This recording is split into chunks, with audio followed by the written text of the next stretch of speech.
Hubert, bonjour. Bonjour. Tu es l'auteur aux éditions Kawa de Key Account Manager. Yes. Est-ce qu'on peut redéfinir le terme? Et après, de me dire si c'est plutôt de l'opérationnel ou de la stratégie. Alors, vaste question. Key Account Manager, autrement dit responsable compte clé, est une personne, un cadre d'entreprise qui est en charge de clients stratégiques.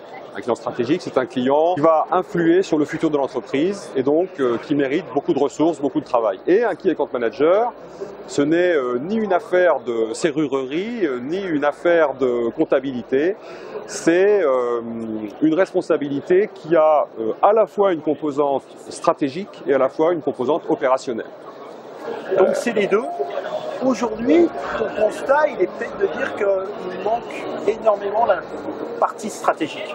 Alors, la raison pour laquelle j'ai écrit ce bouquin est tout simplement que dans les contacts que j'ai eus avec certaines entreprises, eh bien, les Key Account Directors, c'est-à-dire les personnes qui sont en charge du développement de ce programme compte clé dans l'entreprise, me disaient, Hubert, je ne comprends pas, j'ai fait le tour des popotes, j'ai fait le tour de toutes nos activités, et il apparaît que la majorité de nos responsables compte clés sont largement, trouvent énormément de difficultés à formuler des stratégies cohérentes et pertinentes et puissantes pour le développement de leur compte clé.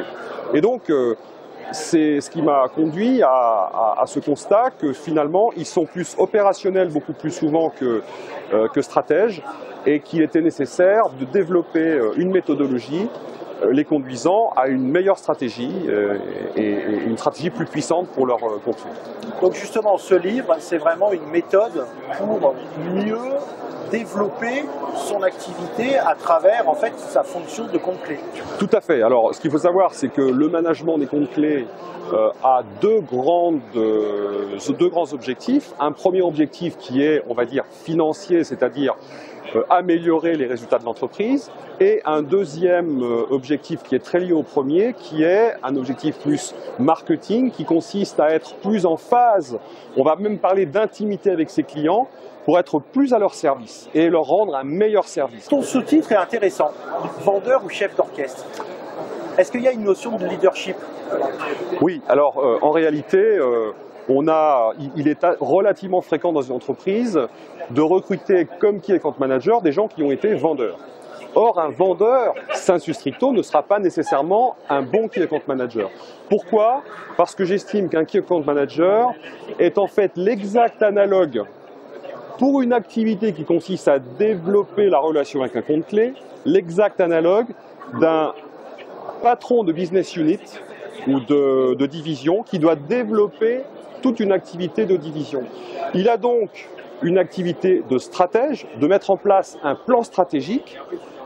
Donc le Key Account Manager est d'abord stratège, mais il doit être également, il est bien sûr manager car il dirige une équipe, mais il doit être aussi leader car il va travailler avec des gens dont il n'est pas le responsable hiérarchique. C'est-à-dire qu'il va devoir travailler avec des gens en fonctionnel et il va devoir leur donner l'envie de travailler pour tel ou tel client stratégique. C'est pourquoi un Key Account Manager doit être avant tout leader et qu'un vendeur n'est pas nécessairement leader. Alors dans ton livre, tu as des cas d'usage, des retours d'expérience pour l'enrichir. Quels sont ceux qui sont les plus marquants? Alors, il y en a un que j'aime énormément, qui est un cas qui est intitulé « Je suis Key Account Manager ». En réalité, le sous-entendu, c'est « Je croyais que j'étais Key Account Manager, mais comme je suis passé par la moulinette de toute l'approche stratégique qui est indiquée dans ce bouquin, je comprends maintenant le gap qu'il y avait entre ce que je croyais être et ce que j'étais. Et maintenant, j'ai tout simplement changé d'orbite, à tel point d'ailleurs, il s'agit de quelqu'un que je ne nommerai pas ici, mais dont le nom est indiqué dans l'ouvrage, qui a véritablement, effectivement, fait exploser la relation avec son compte clé et qui est, je dirais, maintenant complètement vacciné à l'intérêt de cette nouvelle stratégie. Donc, intéressant pour toute personne qui croit déjà être Key Account Manager et pour tous ceux qui veulent le devenir. Alors tout à fait, le livre s'adresse évidemment à ceux qui sont aujourd'hui key account managers, car on a toujours énormément à apprendre, et moi le premier sur notre spécialité. Il s'adresse également à tous les cadres commerciaux, marketing qui entourent les key account managers, qui entourent le développement d'entreprise. Il s'adresse bien évidemment à tous les membres des comités exécutifs des entreprises et bien sûr pas seulement les grandes entreprises mais également les PME, car si l'on y réfléchit bien, les 3 premiers clients d'une start-up, ce sont des comptes clés. Et bien sûr, ce livre peut s'adapter de manière tout à fait pertinente aux acheteurs qui ont besoin de savoir comment on fonctionne de l'autre côté de la barrière. Alors c'est intéressant parce que quand tu parles de start-up, c'est des petites structures. Oui. Donc un compte clé, c'est pas uniquement dans les grosses structures qui ont beaucoup de collaborateurs et qui ont des très gros clients, c'est pour toutes les structures. Alors, qu'est-ce que c'est qu'un compte clé? Un compte clé, c'est un client, on va dire, on peut définir un compte clé sur 3 dimensions. Premièrement, je vais utiliser quelques anglicismes. Premièrement, l'axe top et bottom line, c'est-à-dire est-ce que ce client représente une grosse part de mon chiffre d'affaires? Est-ce que c'est un client qui va m'apporter du profit? Deuxième axe, le fit, c'est-à-dire la résonance qu'il peut y avoir entre ce client et moi en termes stratégiques d'abord et en termes culturels ensuite. Et puis troisième axe, l'image. Lorsque je vends des emballages pour des produits de luxe, eh ben, c'est très très bien d'avoir Gucci comme client. Et donc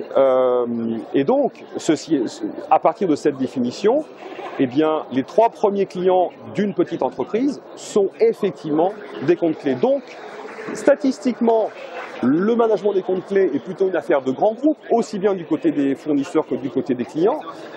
Mais en même temps, ce n'est pas le seul cas de figure. J'encourage tout le monde à lire Key Account Manager, vendeur ou chef d'orchestre, de Hubert Fauché aux éditions Kawa. Merci. Merci Hubert.